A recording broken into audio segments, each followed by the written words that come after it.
going online and post, like the entire process of like posting and getting the feedback and whatnot, like it starts that whole dopamine kind of loop.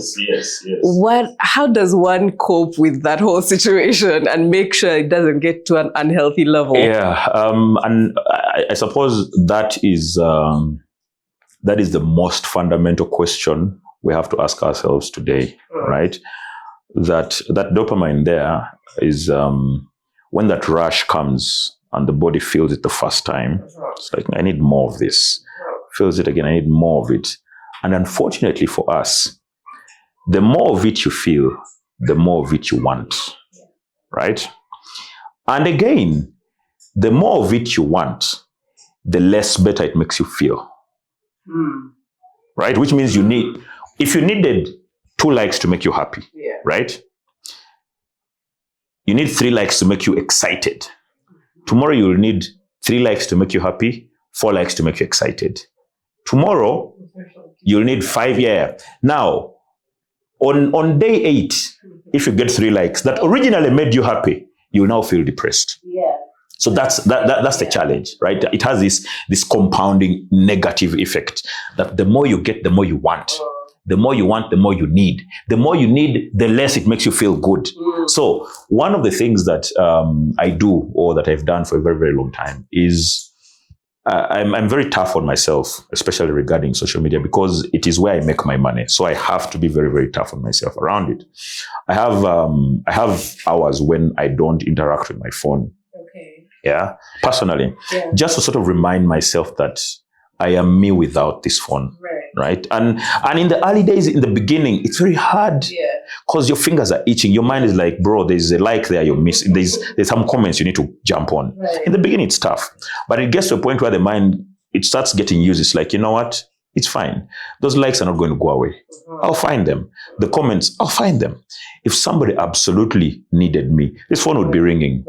But it's not ringing, so we're good, right? You try it one time, you try it again. Then you get to a point where you can sit there and look at the phone and say, whoever is sending comments or whatever, I'll check them out later this evening at 8 p.m.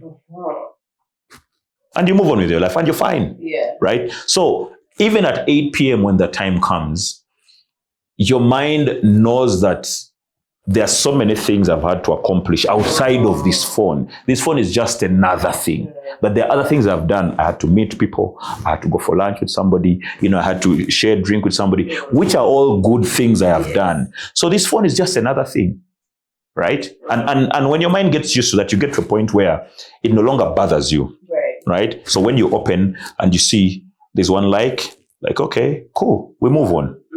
Next, like it's no longer, your life no longer hinges, it no longer relies on what's happening online, because what's happening online is happening whether you are there or you're not. Carry on with your life. And the other thing that I always tell people about that dopamine thing, because it brings in the conversation around addiction, right?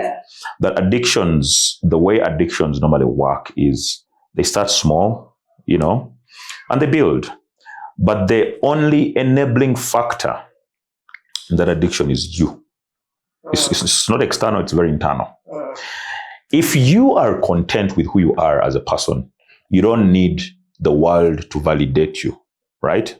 So the first and most important person you need to impress is you, right? So if you look in the mirror and what you see, you like, you're like, I'm happy with this person. I'm happy with where they are.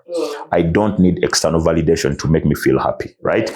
Tell that to yourself today, tomorrow, over and over and over. You get to a point where now, actually, you're very sort of content. You're very self-aware. You know that I don't need that external sort of, pleasure or whatever. So once that happens, now, when that external pleasure comes, you have to always disassociate yourself from it. These are now the breaks I'm telling you about. That when that external validation comes, because it will come, like by the Beewol, I like this thing of yours. I like this. I like. Give yourself time. Distance yourself from it, so that you always keep sort of gravitating back to reminding yourself that I am enough as Beewol. So that thing remains external. right? Give yourself a break. Then when it starts coming, give yourself a break again. Like always keep pushing, keep it at arm's length so that your mind, your body, your soul gets used to it being an external thing that you can live without. So the validation is from inside of you, right? Inside of you. And then eventually, if people out there keep saying, you know, we like you, we like this stuff, we like ABC, we like all these things about you and whatnot, which is natural. Human beings, they will give you the flowers, you know, on the internet.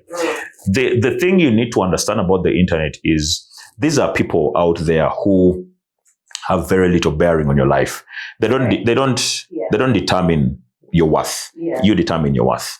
So when somebody online comes and says, you're a beautiful person, that should not be the definition of who you are. The definition of who you are should come from within, right? So when they say you're a beautiful person, thank you. But let it not be that thing that makes your day. Confirmation. So and so said I was beautiful, so I am beautiful. Yeah. Why I say that is because the same way the world sort of puts you on a pedestal is the same way they bring you down. So if you give them the power to make you feel good, you've also given them the power to make you feel bad. So it's sort of a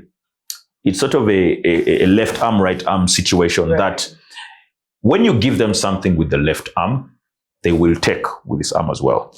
So if you allow them to make you feel good about yourself, you've given them the weapons to make you feel bad about yourself. Take that away from them. Always distance yourself, right? When they say good things, give it a bit of a distance. Give yourself a break. Because there'll be bad things that also come. And when those bad things come, it's easier for you to give them a distance. But if you haven't practiced that, when good things are said about you, you'll celebrate and you have this good time. When bad things are said about you, you're going to go under your bed and hide and be like, oh my goodness, I'm such a horrible person. So you have to learn to do that. That the internet is just people in a marketplace who don't know you. They're just yelling all these things. The person who knows you is yourself. If you like this video, there's more where that came from. You could check out this video over here or even the channel itself to see what else is there for you to watch. Okay, see you next time.